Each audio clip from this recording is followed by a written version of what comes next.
तो last class में हमने ड्रिफ्ट वेलोसिटी पढ़ लिया था कि ड्रिफ्ट वेलोसिटी क्या होता है, और इलेक्ट्रिक करंट और ड्रिफ्ट वेलोसिटी के बीच में एक रिलेशन भी हमने देखा था।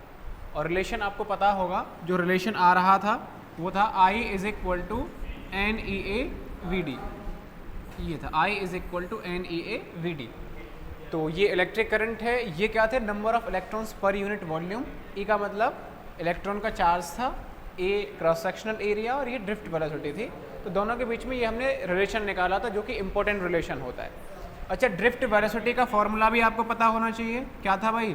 ई V tau upon M L. ये पोटेंशियल डिफरेंस की टर्म में था। आप इसे ऐसे भी लिख सकते हो, E E tau upon M. तो ये हमने लास्ट क्लास में दोनों चीज़ें देखी थी। यहाँ पे आगे करते हैं। तो आज क्या पढ़ने वाले हैं भाई हम? पहला टॉपिक है आज का हमारा इलेक्ट्रिक करंट डेंसिटी, कि इलेक्ट्रिक करंट डेंसिटी होता क्या है। तो इलेक्ट्रिक करंट डेंसिटी का मतलब होता है डेंसिटी किसी चीज़ की निकालना। डेंसिटी यानी कि कितने एरिया में कितना चार्ज फ्लो कर रहा है। कोई भी वायर है, उसके कितने क्रॉस सेक्शनल एरिया में, पर यूनिट क्रॉस सेक्शनल एरिया के अंदर कितना इलेक्ट्रिक चार्ज फ्लो कर रहा है, कितना इलेक्ट्रिक करंट फ्लो कर रहा है, उसको आप क्या बोलोगे भाई? इलेक्ट्रिक करंट डेंसिटी बोलोगे। यानी current density is defined as current per unit area. तो पर यूनिट एरिया में कितना करंट पास कर रहा है, उससे आप उसकी डेंसिटी निकालोगे। डेंसिटी को हम J से रिप्रेजेंट करते हैं। फॉर्मूला होता है इसका J is equal to I upon A. क्या होता है? J is equal to I upon A. अब A क्या होता है? Cross sectional area. और जो एरिया होता है इसकी डायरेक्शन होती है, वेक्टर क्वांटिटी होता है जो एरिया होता है। और एरिया की डायरेक्शन क्या होती है? कोई भी प्लेन है तो प्लेन के परपेंडिकुलर डायरेक्शन में इसकी डायरेक्शन है। तो ये यहाँ पे वेक्टर क्वांटिटी है, और ये भी कैसी क्वांटिटी है? वेक्टर। तो दोनों के ऊपर आप वेक्टर लगा सकते हो। यानी J का फॉर्मूला कितना मिल जाएगा? I upon A. I यानी इलेक्ट्रिक करंट है, A का मतलब क्या है? क्रॉस सेक्शनल एरिया, और J हम जानते हैं करंट डेंसिटी का काम कर रहा है। तो ये हमारा मेन फॉर्मूला निकल के आया। यानी मैं यहाँ से इसकी यूनिट भी निकाल सकता हूँ, और ये आप देख ही पा रहे होंगे कैसी क्वांटिटी हो जाएगी भाई? ये वेक्टर क्वांटिटी हो जाएगी। क्या हो जाएगी? Vector quantity. इसकी दूसरी डेफिनेशन आप ऐसे भी लिख सकते हो, the magnitude of current density is amount of charge flowing per unit cross sectional area per second. तो एक सेकंड में पर यूनिट क्रॉस सेक्शनल एरिया से जितना चार्ज फ्लो कर रहा है उसको आप क्या बोल दोगे भाई? करंट डेंसिटी बोल दोगे। क्यों? क्योंकि हम जानते हैं I किसके बराबर होता है भाई? Q अपॉन T के बराबर होता है। तो आप इसे ऐसा भी लिख सकते हैं कि I की जगह Q अपॉन T पुट कर दोगे तो J वेक्टर कितना मिल जाएगा? Q upon T into area vector. तो एक सेकंड के अंदर पर यूनिट एरिया से फ्लो करने वाला जो चार्ज है उसको आप क्या बोल सकते हो? हाँ, डेंसिटी हो जाएगी, चार्ज डेंसिटी हो जाएगी, करंट डेंसिटी हो जाएगी। इस तरीके से बोल सकते हो। अब हमने एक फॉर्मूला और पढ़ा हुआ है। फॉर्मूला क्या पढ़ा है भाई? हम जानते हैं I किसके बराबर होता है? N E A we D के बराबर होता है। तो क्योंकि लास्ट क्लास में ये रिलेशन मैंने बताया था कि इलेक्ट्रिक करंट बराबर होता है N E A we D की। अगर मैं इसकी जगह पुट कर दूं वैल्यू, तो J कितना मिल जाएगा? N E A we d upon A. तो A से A कैंसिल आउट होगा, यानी यहाँ से आप देख सकते हो J बराबर एन ई वी डी। ये एक इसका दूसरा फॉर्मूला आप निकाल सकते हो कि J का फॉर्मूला कितना आ जाएगा? N E V D. Drift velocity के फॉर्म में आप इस तरीके से भी निकाल सकते हो। ठीक है। अगर बात करें यूनिट की, तो यूनिट क्या मिल जाएगी भाई इसकी? यहाँ से एम्पियर पर मीटर स्क्वायर। तो एम्पियर पर मीटर स्क्वायर इसकी हमें ऐसा यूनिट निकल के आ जाएगी। तो इस तरीके से आप कहीं पे भी करंट डेंसिटी निकाल सकते हो कि कोई भी इलेक्ट्रिक करंट डेंसिटी किसके बराबर होगी, जैसे इसे हम रिप्रेजेंट करते हैं। अब यहाँ पे आप ध्यान से देखो, अगर मैं बोलूँ कि इलेक्ट्रिक करंट जो फ्लो कर रहा है अगर उसकी वैल्यू कांस्टेंट कर दी जाए, तो I की वैल्यू अगर कांस्टेंट हो जाए तब देखो क्या होगा।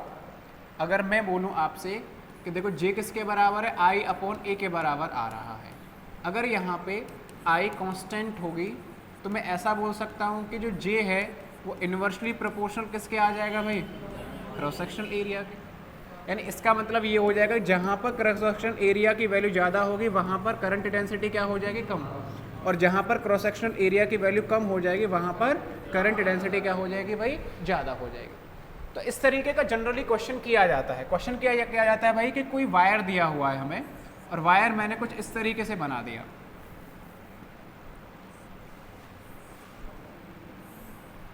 ये वायर है ना, कोई कंडक्टर आप मान सकते हो।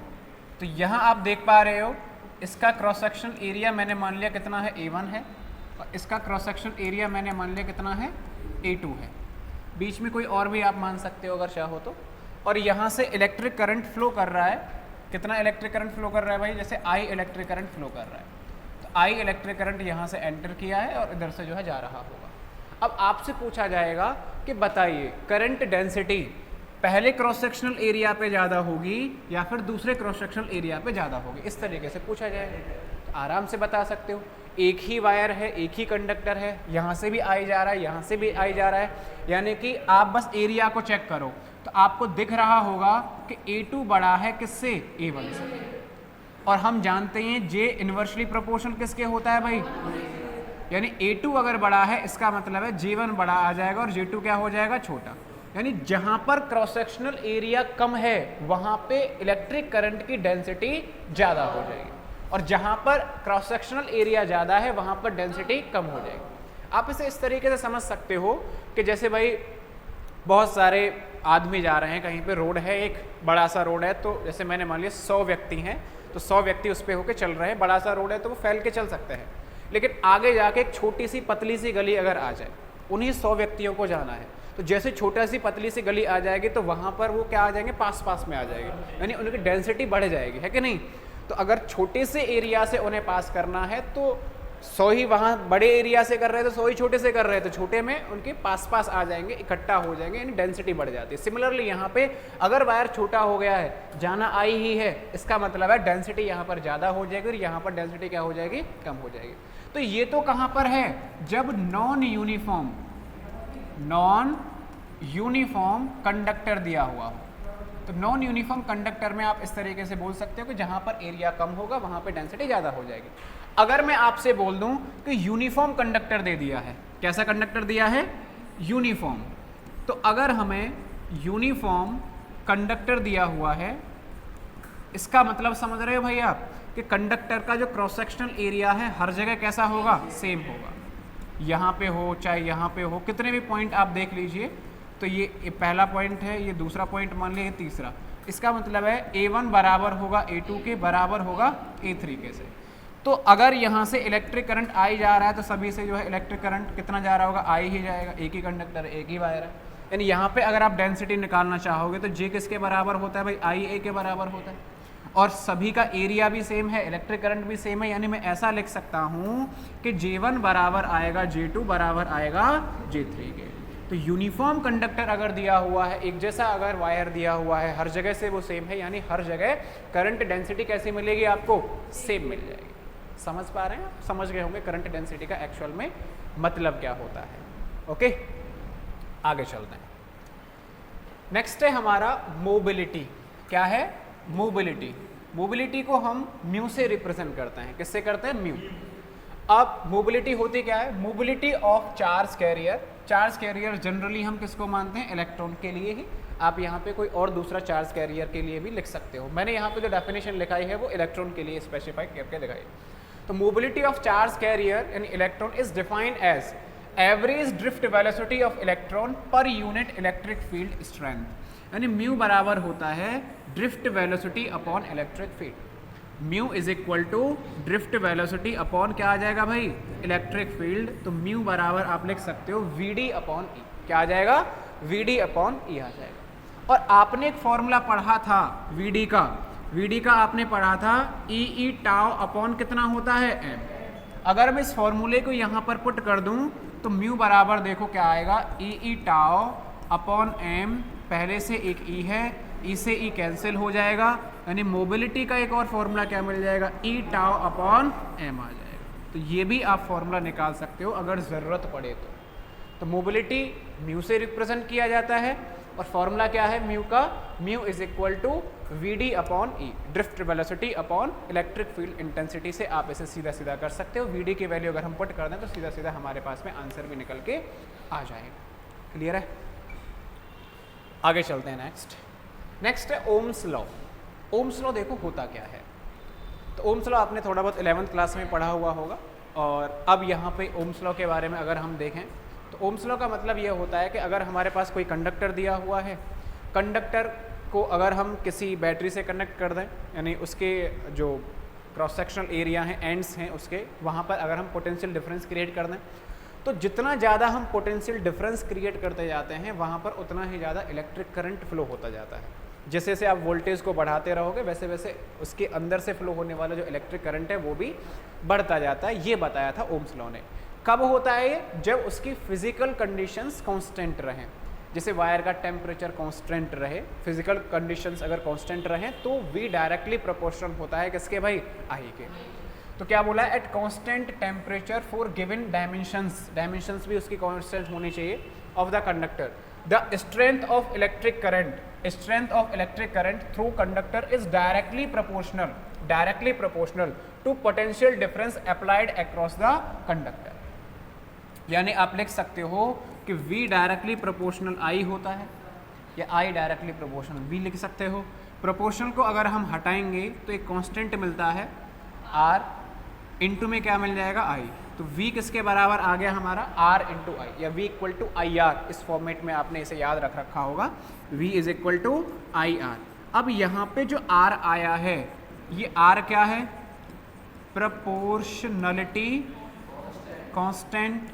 और इस प्रोपोर्शनलिटी कांस्टेंट को हम किस नाम से जानते हैं भाई? रेजिस्टेंस। क्या बोलते हैं हम इसे? रेजिस्टेंस के नाम से जानते हैं। इसके बारे में अभी डिटेल में बातें करेंगे हम। तो रेजिस्टेंस होता है प्रोपोर्शनलिटी कांस्टेंट, यानी रेजिस्टेंस होता है R। तो इससे आप ये सारी चीज़ें पता कर सकते हो कि अगर आपको I निकालना है कहीं पे तो I किसके बराबर आ जाएगा भाई? V अपॉन R के बराबर निकल के आ जाएगा। या R निकालना है तो R कितना आ जाएगा? V अपॉन I के बराबर आ जाएगा। तो ये छोटा सा स्टेटमेंट दिया है ओम्स ने, ओम ने। तो ओम्स लॉ आप सीधा सीधा लिख सकते हो कि V is equal to IR होता है, जहाँ पे R प्रोपोर्शनलिटी कांस्टेंट होता है। अब इसकी मदद से हम ऐसा बता सकते हैं कि अगर आपको पोटेंशियल डिफरेंस V और I के बीच में ग्राफ पूछा जाए कि किस तरीके का ग्राफ आएगा, तो हम आराम से यहाँ से ग्राफ निकाल सकते हैं। कैसे निकालेंगे भाई ग्राफ? कि जैसे जैसे I की वैल्यू बढ़ती जाएगी वैसे वैसे V की वैल्यू भी क्या होती जाएगी भाई? बढ़ती जानी चाहिए। तो जैसे जैसे I की वैल्यू बढ़ेगी वैसे वैसे V बढ़ेगा, यानी I अगर बढ़ेगा तो V बढ़ेगा, या V बढ़ेगा I बढ़ेगा, कैसे भी बोल सकते हो। यानी I अगर कम हो रहा है इसका मतलब V भी जो है क्या हो रहा होगा? कम हो रहा होगा। तो V इक्वल टू IR आपके साथ है। आप इसे इससे कंपेयर कर सकते हो। V इक्वल टू IR को Y is equal to MX plus C से कंपेयर कर सकते हो चाहो तो। C की वैल्यू यहाँ 0 है, यानी आप ऐसा देख सकते हो कि अगर I की वैल्यू 0 होगी तो V कितना हो जाएगा? 0। तो ग्राफ कहाँ से स्टार्ट करेगा भाई? ऑरिजिन से स्टार्ट करेगा। I अगर 0 है तो V 0 ही होगा। जैसे जैसे हम I को बढ़ाते रहेंगे वैसे वैसे V की वैल्यू भी क्या होती जाएगी? बढ़ती जाएगी। तो I को बढ़ाने पे V की वैल्यू बढ़ती जाएगी और स्ट्रेट लाइन ग्राफ आना चाहिए, क्योंकि स्ट्रेट लाइन को ये फॉलो कर रहा है। इस तरीके से आपको ग्राफ मिलेगा। तो देखो V किसका काम कर रहा है? यहाँ पे Y का काम कर रहा है। I किसका काम कर रहा है? यहाँ पे X का काम कर रहा है। C की वैल्यू 0 है ये, तो R किसका काम कर रहा है? M का काम कर रहा है। M का मतलब क्या होता है? स्लोप। तो इस लाइन की जो ये लाइन दे रखी है, अगर मैं इसका एंगल क्या मान लूँ? थीटा मान लूँ, तो इसकी जो स्लोप है, स्लोप यानी M, जिसे हम tan थीटा बोलते हैं, तो स्लोप किसके बराबर आ रही है? यहाँ पे R के बराबर आ रही है।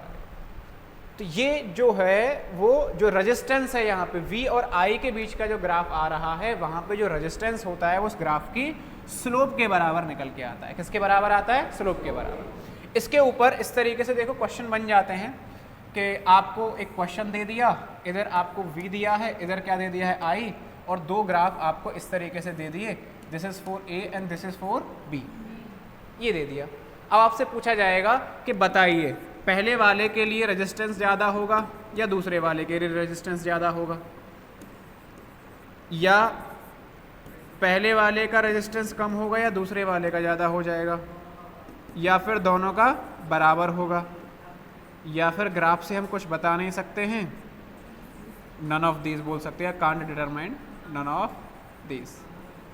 बताइए भाई कौन सा आना चाहिए? तो दो कंडक्टर्स हैं, उनके लिए आपको ये ग्राफ दे रखे हैं अलग अलग, ए के लिए ये है, बी के लिए ये है। तो किसके लिए रेजिस्टेंस ज़्यादा होगा, किसके लिए रेजिस्टेंस कम होगा? तो कैसे पता करते हैं पता है? आप थीटा देखो, ये वाला थीटा है और यहाँ पर ये वाला थीटा है, इसे मैं थीटा ए मान लेता हूँ और इसे मैं क्या मान लेता हूँ? Theta B. तो यहाँ पे थीटा ए बड़ा है थीटा बी से। दोनों का अगर हम टेन ले लें तो टेन थीटा ए भी बड़ा मिलेगा किससे भाई, टेन थीटा बी से, और टेन थीटा ही किसके बराबर होता है, रेजिस्टेंस के बराबर। तो हम जानते हैं क्योंकि टेन थीटा जो होता है वही किसके बराबर होता है, रेजिस्टेंस के बराबर, यही तो स्लोप के बराबर होता है जो रेजिस्टेंस होता है। यानी आप लिख सकते हो आर ए बड़ा हो जाएगा आर बी से। जो ग्राफ ऊपर आ रहा है वही उसी का रेजिस्टेंस एक तरीके से बोल सकते हो ज़्यादा आएगा। क्यों ज़्यादा आएगा, क्योंकि इसकी स्लोप ज़्यादा है और इसकी स्लोप कम है। सीधा सीधा बता सकते थे भाई, आप करना ही नहीं था ये सारी चीज़ें। तो इसकी स्लोप कम है और इसकी स्लोप ज़्यादा है, जिसकी स्लोप ज़्यादा उसका रेजिस्टेंस भी ज़्यादा हो जाएगा। कर सकते हैं ना ऐसे क्वेश्चंस को, बहुत आराम से ऐसे क्वेश्चंस को आप कर सकते हो कि किसका रेजिस्टेंस ज़्यादा हो जाएगा, किसका रेजिस्टेंस कम हो जाएगा, आराम से हम कर सकते हैं। तो ये हमने ओम्स लॉ देख लिया है कि ओम्स लॉ एक्चुअल में होता क्या है, V equal to I R. इतना आपने 10th क्लास में पढ़ा होगा, V equal to I R होता है। अब इसका प्रूफ भी होता है ओम्स लॉ का। तो ओम्स लॉ का प्रूफ किस तरीके से करेंगे, देखो भाई, प्रूफ ऑफ ओम्स लॉ ध्यान से देखना किस तरीके से हम करने वाले हैं। हमने एक रिलेशन देखा हुआ है कि I किसके बराबर होता है भाई, NEA VD के बराबर जानते हैं। तो हम ये जानते हैं I किसके बराबर होता है, NEA VD के बराबर होता है। और VD का भी हम एक फॉर्मूला जानते हैं, क्या होता है भाई, VD बराबर होता है EV टाउ अपॉन ML। तो इस वैल्यू को उठा के अगर मैं ऊपर पुट कर दूं तो I मिलेगा हमें NEA VD की जगह कितना आ जाएगा, EV टाउ अपॉन ML। ऐसा कुछ मिलेगा भाई, मिलेगा कि नहीं मिलेगा। अच्छा, अब हमें क्या करना है, इसको मैं इधर ले जाता हूँ, इसको मैं इधर ले जाता हूँ, यानी कि मुझे V को सेपरेट करना है, यानी ML अपॉन, इसको इधर ले आते हैं NEA, अच्छा E और E कितना हो जाएगा, E स्क्वायर टाउ, इधर I है, इज इक्वल टू क्या मिलेगा, V मिलेगा। यानी आप इसे ऐसा लिख सकते हो कि V को सेपरेट अगर आपने किया, V को सेपरेट किया, ML इधर चला गया है, NE स्क्वायर A को इधर ले गए, सब कुछ इधर आ गया है ना, ऐसा कुछ मिलेगा। इसे मैं ऐसा लिख सकता हूँ कि V बराबर आ रहा है ML upon NE square A tau, into में क्या आ रहा है I। ठीक है, ये जो भी चीज़ लिखी हुई है ना यहाँ पे, जो कुछ भी आपको दिख रहा है ML upon NE square A tau, ये पूरा का पूरा यहाँ पर एक कांस्टेंट के बराबर है और इसी को हम कितना मानते हैं, R मान लेते हैं, रेजिस्टेंस मान लेते हैं। यानी यहाँ पे ML upon NE square A tau को किसके बराबर मान लिया गया है, रेजिस्टेंस के बराबर मान लिया गया है। इसीलिए V बराबर आ जाएगा आपका IR के। यानी आप यहाँ से लिख सकते हो कि V is directly proportional to I, और इसी को हम क्या बोलते हैं, Ohm's. V is directly proportional to I, इसी को क्या बोलते हैं, ओम्स लॉ। अब ओम्स लॉ जो है 5 नंबर में डेरिवेशन आएगा। अब 5 नंबर में आने का मतलब प्रूफ करो कैसे होगा। तो ऐसा नहीं है कि बस आप 2-3 लाइनें लिख के आ जाओगे और हो गया ओम्स लॉ का डेरिवेशन। आपको ये पूरा डिराइव करना पड़ेगा कि ड्रिफ्ट वेलोसिटी का जो हमने डेरिवेशन किया था ना लास्ट क्लास में, ये कहाँ से आया फॉर्मूला।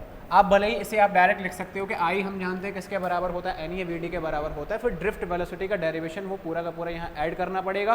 देन आप वैल्यू वैसे पुट करोगे, V को सेपरेट कर लोगे, ये जो टर्म मिल रहा है वो किसके बराबर मानोगे, R रेजिस्टेंस, वहीं से आप ये प्रूफ करके निकाल के दे दोगे कि ये हमारा ओम्स लॉ का फॉर्मूला निकल के आ चुका है। समझ पा रहे हैं। अब यहाँ से आप ध्यान से देखो, हमने रेजिस्टेंस किसके बराबर माना है भाई, ध्यान से देखेंगे, रेजिस्टेंस R किसके बराबर आया है, ML upon NE square A tau के बराबर है। तो रेजिस्टेंस का एक नया फॉर्मूला आ गया आपके पास में। इसमें भी हम इसे ऐसा लिख सकते हैं कि M upon NE square tau को मैंने सेपरेट कर लिया, L अपॉन A आ गया यहाँ पे। तो ये जो यहाँ पर मिला हुआ है ये M upon NE square A tau, M upon NE square tau, इसको हम मानते हैं रो के बराबर। किसके बराबर, रो। और R बराबर मिल जाता है रो L अपॉन A। ये भी आपने 10th क्लास में रेजिस्टेंस का फॉर्मूला पढ़ा होगा, R is equal to rho L upon A। Rho resistivity होती थी और L यहाँ पे लेंथ होता है जो कंडक्टर दिया हुआ होता है, कंडक्टर की लेंथ है, और A का क्या मतलब होता है, यहाँ पे क्रॉस सेक्शनल एरिया होता है जो भी कंडक्टर दिया हुआ होता है। तो ये भी फॉर्मूला है। तो ये फॉर्मूला कहाँ से आया था 10th क्लास में, तो वो जो है यहीं से डिराइव होकर आता है कि जो रेजिस्टेंस की वैल्यू हमने मानी हुई है, यहाँ पे M upon NE square tau के हम रो मान लेते हैं, ये है। अब आप यहाँ देख पा रहे होंगे कि रेजिस्टेंस देखो दो चीज़ों पे डिपेंड कर रहा है, एक तो इस चीज़ पे डिपेंड किया है M upon NE square A tau, और एक L अपॉन A पर डिपेंड कर रहा है। यानी ये चीज़ तो क्या बता रही है कि जो कंडक्टर की जियोमेट्री है उसके बारे में बता रहा है। ये वाला जो टर्म है